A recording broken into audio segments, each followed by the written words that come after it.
Today we're going to talk about the reality of your addiction, and I'm going to approach this from a very specific angle. This is just based on a thought I was having, and again, a lot of the podcast episodes are responses to real life situations that brothers within our program are dealing with.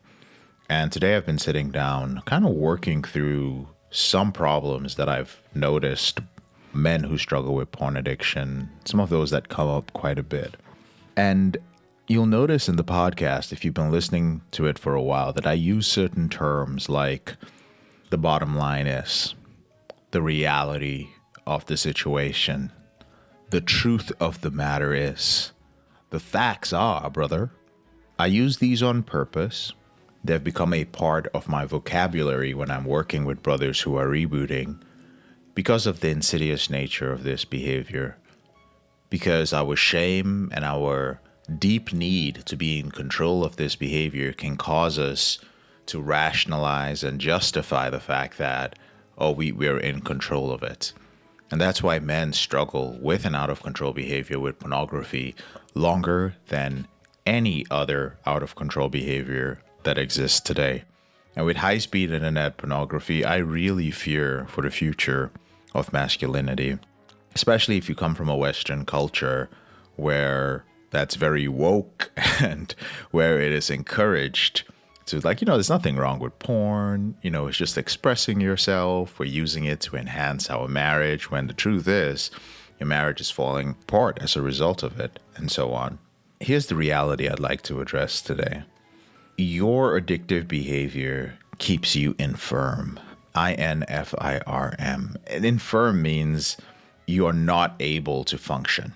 You just don't see the areas of your life where it holds you back.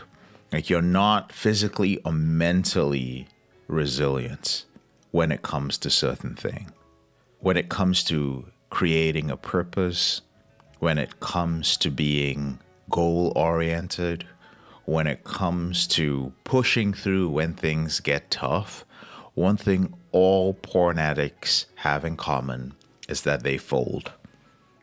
You'll do the hard things in work, you'll do the hard things in your relationship, but you will never go the extra mile, not because you don't want to. And that's wherein the key lies. You want to, but you just give up at the beginning, all the time. The minute you're just like, you're like, fuck it. Why? It is a direct result of your addictive behavior. You have conditioned yourself to experience an urge, and the moment that urge gets challenging, you give in. And this is why you're stagnating, because at whatever level of life you find yourself, in whatever area of your reboot capital, that conditioning spreads to every aspect of your life.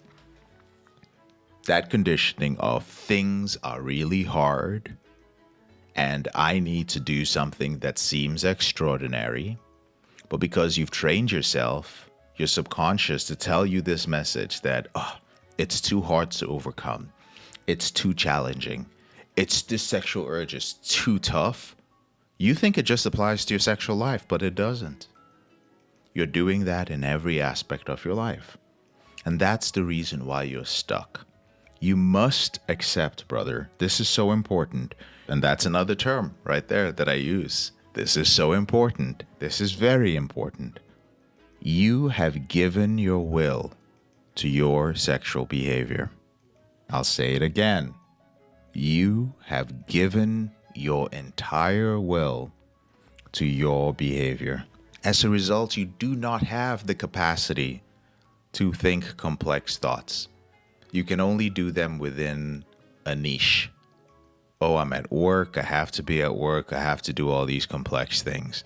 But outside of it, you cannot. A lot of guys cannot even handle something as basic as our biochemistry reboot program. This is like a highly advanced program that other personal trainers out there are charging people $5,000, $7,000 for. We charge $28 a month for it. It's called Optimum U28. Optimum U28. We have an amazing personal trainer, Seamus Sullivan, who works with Synergenics in Beverly Hills, which is the top anti-aging clinic. A lot of billionaires go there, lots of celebrities, heads of states. That's where they go when they want to get their youth back. And he is the personal trainer there. And he's working with us. He does weekly group coaching sessions. He's the person whose system that I followed to like keep myself at 10% body fat. I've been doing that for years. But once I hit my late 30s, I was struggling with that. Now, even in a program like that, a high-end program for such a low entry rate, men who struggle with a porn addiction cannot even go through with that. We have some in different stages of their reboot who commit to it. They can't even cope with a simple program that has them doing a short workout 4 to 5 times a week. Why? Because they haven't accepted that they have given their will to this behavior. The moment you accept that, a lot of things in this program start making sense. You start seeing the importance of working in things through seasons. You start seeing the importance of having boundaries. You accept the fact that you are not a civilian. You become okay with those things. You're like, okay, this is why I can't do this, and that's okay. But your ego won't let you do that. Your ego says, you know what, it's fine, because some weeks I don't slip and masturbate, so I don't have a problem. Your brain hasn't rewired, brother. Going for 3 weeks without it is not a big deal. It's still there. Your brain is still the brain of an addict. Just because you're sexually satiated because you had this massive fucking binge, so your dick doesn't work correctly for 3 weeks, doesn't mean that you are recovered. You're just in a stage of the cycle. A lot of guys go through this. Sexually satiated, penis not working, and you're like, oh, you know what? That was such a bad binge. I've set up my boundaries. I've done this. After 2 weeks, one of our reboot strategists checks in with them. They're like, I think I'm good, bro. I had a really bad relapse, but I've been having great morning routines. I've been using the tools, the da-da-da-da-da. It's very easy when you have zero sexual urges because you binged. Just like it's very easy when you have a hangover because you partied really hard for 3 days. And you're just like, man, that sucks. I don't even want to look at alcohol. It makes me sick to even smell it. That'll go on for a couple of weeks.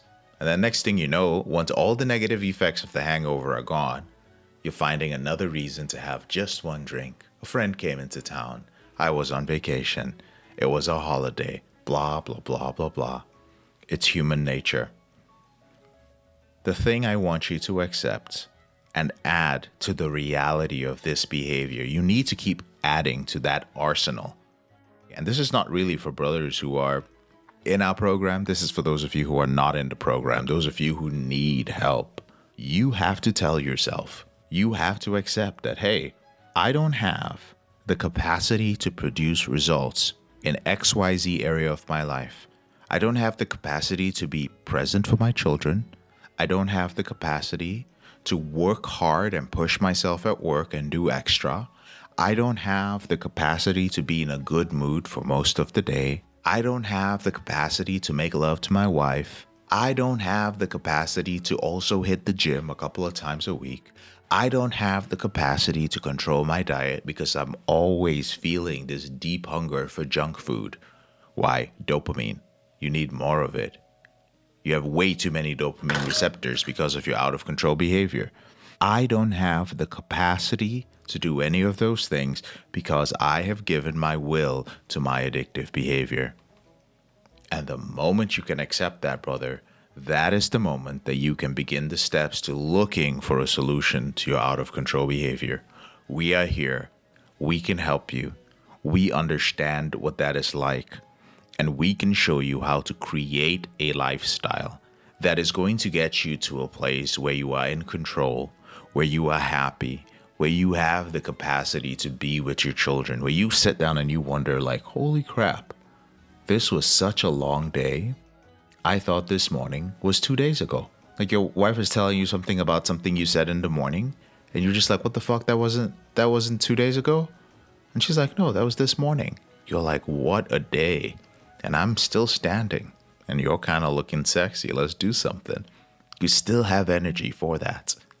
That comes with rebooting. We're working on different areas of your reboot capital. with changing your habits, your lifestyle, and finally, your self image.